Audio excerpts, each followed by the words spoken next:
Welcome to edit your soul. آج اپنی ہدایت و رہنمائی کے لیے دیکھیں گے اعمال کی کتاب اور اس کا 8واں باب۔ 8واں باب، ساؤل کلیسیا کو ستاتا ہے اور ساؤل اس کے قتل پر راضی تھا۔ اسی دن اس کلیسیا پر جو یروشلم میں تھی بڑا ظلم برپا ہوا، اور رسولوں کے سوا سب لوگ یہودیہ اور سامریہ کی اطراف میں پراگندہ ہو گئے، اور دیندار لوگ استفنس کو دفن کرنے کے لیے لے گئے اور اس پر بڑا ماتم کیا۔ اور ساؤل کلیسیا کو اس طرح تباہ کرتا رہا کہ گھر گھر گھس کر اور مردوں اور عورتوں کو گھسیٹ کر قید کراتا تھا۔ سامریہ میں منادی، بس جو پراگندہ ہوئے تھے وہ کلام کی خوشخبری دیتے پھرے، اور فلپس شہر سامریہ میں جا کر لوگوں میں مسیح کی منادی کرنے لگا، اور جو معجزے فلپس دکھاتا تھا لوگوں نے انہیں سن کر اور دیکھ کر بالاتفاق اس کی باتوں پر جی لگایا، کیونکہ بتیرے لوگوں میں سے ناپاک روحیں بڑی آواز سے چلا چلا کر نکل گئیں، اور بہت سے مفلوج اور لنگڑے اچھے کیے گئے، اور اس شہر میں بڑی خوشی ہوئی۔ اس سے پہلے شمعون نام ایک شخص اس شہر میں جادوگری کرتا تھا اور سامریہ کے لوگوں کو حیران رکھتا اور یہ کہتا تھا کہ میں بھی کوئی بڑا شخص ہوں، اور چھوٹے سے بڑے تک سب اس کی طرف متوجہ ہوتے اور کہتے تھے کہ یہ شخص خدا کی وہ قدرت ہے جسے بڑی کہتے ہیں۔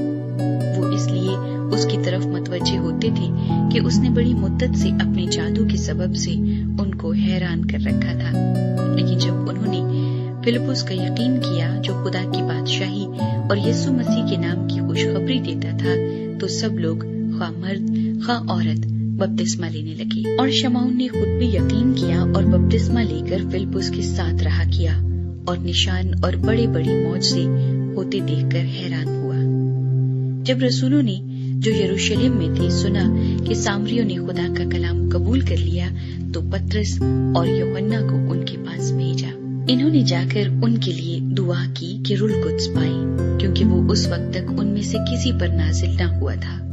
انہوں نے صرف خداوند یسوع کے نام پر بپتسمہ لیا تھا۔ پھر انہوں نے ان پر ہاتھ رکھے اور انہوں نے روح القدس پایا۔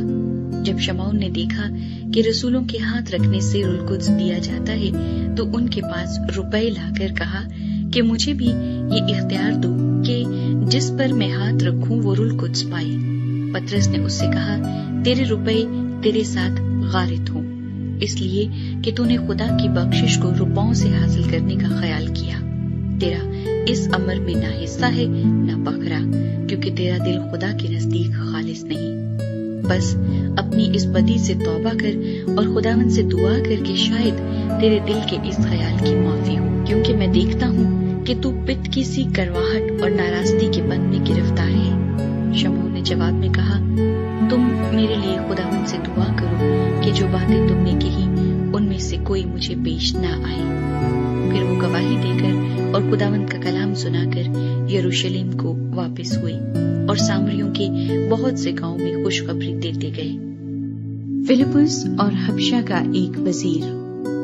پھر خداوند کے فرشتے نے فلپس سے کہا کہ اٹھ کر دکن کی طرف اس راہ تک جا جو یروشلم سے غزہ کو جاتی ہے اور جنگل میں ہے۔ وہ اٹھ کر روانہ ہوا تو دیکھو ایک حبشی خوجہ آ رہا تھا۔ وہ حبشیوں کی ملکہ کنداکے کا ایک وزیر اور اس کے سارے خزانے کا مختار تھا، اور یروشلم میں عبادت کے لیے آیا تھا۔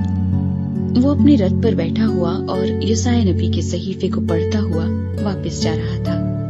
روح نے فلپس سے کہا کہ نزدیک جا کر اس رتھ کے ساتھ ہو لی۔ بس فلپس نے اس طرف دوڑ کر اسے یسایا نبی کا صحیفہ پڑھتے سنا اور کہا کہ جو تو پڑھتا ہے اسے سمجھتا بھی ہے؟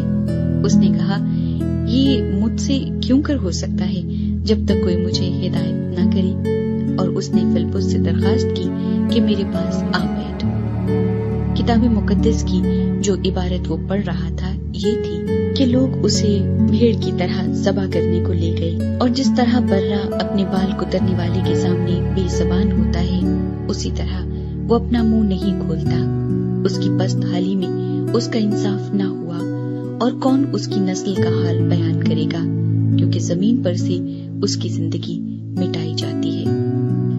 خواجہ نے فلپس سے کہا، میں تیری منت کر کے پوچھتا ہوں کہ نبی یہ کس کے حق میں کہتا ہے، اپنے یا کسی دوسرے کے؟ فلپس نے اپنی زبان کھول کر اسی نوشتے سے شروع کیا اور اسے یسوع کی خوشخبری دی، اور راہ میں چلتے چلتے کسی پانی کی جگہ پر پہنچے۔ خواجہ نے کہا، دیکھ پانی موجود ہے، اب مجھے بپتسمہ لینے سے کون سی چیز روکتی ہے؟ بس فلپس نے کہا کہ اگر تو دل و جان سے ایمان لائے تو بپتسمہ لے سکتا ہے۔ اس نے جواب میں کہا، میں ایمان لاتا ہوں کہ یسوع مسیح خدا کا بیٹا ہے۔ بس اس نے رتھ کو کھڑا کرنے کا حکم دیا اور فلپس اور خواجہ دونوں پانی میں اتر پڑے اور اس نے اس کو بپتسمہ دیا۔ جب وہ پانی میں سے نکل کر اوپر آئے تو خداوند کا روح فلپس کو اٹھا لے گیا اور خواجہ نے اسے پھر نہ دیکھا، کیونکہ وہ خوشی کرتا ہوا اپنی راہ چلا گیا۔ اور فلپس اشدود میں آ نکلا اور کیسریا میں پہنچنے تک سب شہروں میں خوشخبری سناتا گیا۔ خداوند کے زندہ پاک کلام کا پڑھا اور سنا جانا ہم سبوں کے لیے باعث برکت ہو، آمین۔